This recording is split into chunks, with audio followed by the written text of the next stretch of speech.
कार्तिक कथा अध्याय 20वां। प्रेम से बोले हर हर महादेव। लक्ष्मी नारायण की जय। राधे राधे, कृष्णा कृष्णा। अगर चैनल पे नए हैं तो कार्तिक कथा सुनने के लिए चैनल को सब्सक्राइब करें।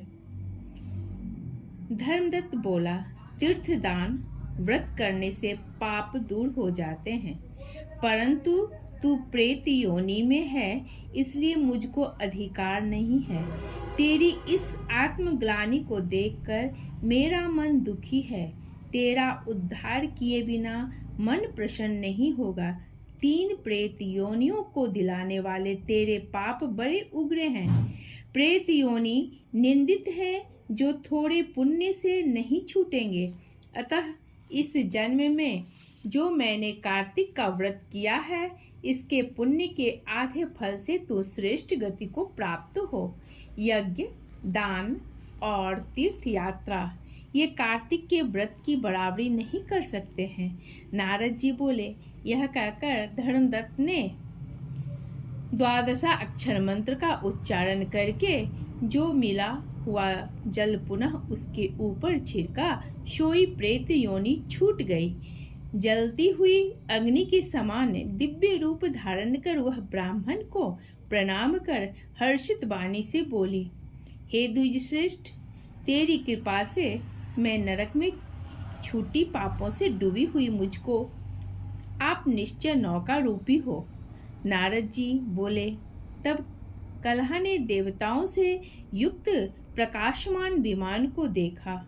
पुण्यशील और सुशील नामक विष्णु के द्वारपालों ने कलह को श्रेष्ठ विमान में बैठाया। धर्मदत्त ने विमान को विस्मय पूर्वक देखा और फिर उन गणों को देखकर धरती पर गिरकर प्रणाम किया।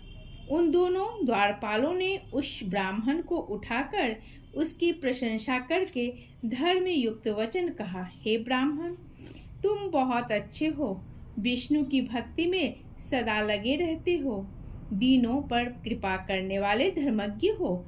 तुमने बचपन से लेकर जो कार्तिक व्रत किया, उसका आधा फल देने से कलह के पूर्व जन्म के पाप नष्ट हो गए हैं।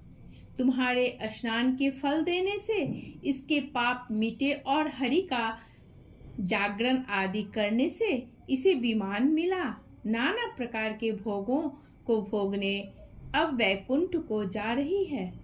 तुमने जो दीपदान किया था, उससे इसे तेज मिला और तुलसी के पूजन तथा कार्तिक के व्रत से जो तुमने इसको पुण्य दिया था, सो यह विष्णु के समीप जाती है और तुम भी इस जन्म के अंत में परिवार सहित वैकुंठ को जाओगे। विष्णु के वैकुंठ में तुम भगवान की आराधना तुम्हारी तरह करते हैं, उनको कोई वस्तु दुर्लभ नहीं है। उत्तानपाद के पुत्र ध्रुव को जिन्होंने निश्चल पद दिया, जिनका नाम लेने से मनुष्य उत्तम गति को प्राप्त होते हैं, जिस प्रकार ग्राह के द्वारा पकड़ा हुआ गजराज मुक्त होकर भगवान के समीप गया, तुमने भी विष्णु भगवान का जो आराधना किया है, सो कई हजार वर्ष तक अपनी स्त्रियों सहित भगवान के सानिध्य में निवास करोगे। फिर पुण्य छिन्न होने पर पृथ्वी पर आओगे और सूर्यवंश में प्रसिद्ध राजा दशरथ होगे। यही तीनों स्त्रियां तुम्हारी रानियां होंगी और तीसरी यह कलह भी आधे पुण्य की अधिकारिणी तुम्हारी एक स्त्री केकई होगी।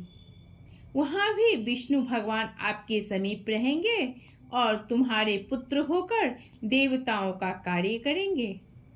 तुम्हारे इस कार्तिक व्रत से यज्ञदान और तीर्थ कई अधिक प्रभावी नहीं हैं। ये विप्रेंद्र, तुम धन्य हो जो तुमने विष्णु भगवान को प्रसन्न करने वाला व्रत किया है, जिसके आधे फल के मिलने से ही कलह हमारे साथ विष्णु लोक को प्राप्त कर रही हैं। प्रेम से बोले हर हर महादेव।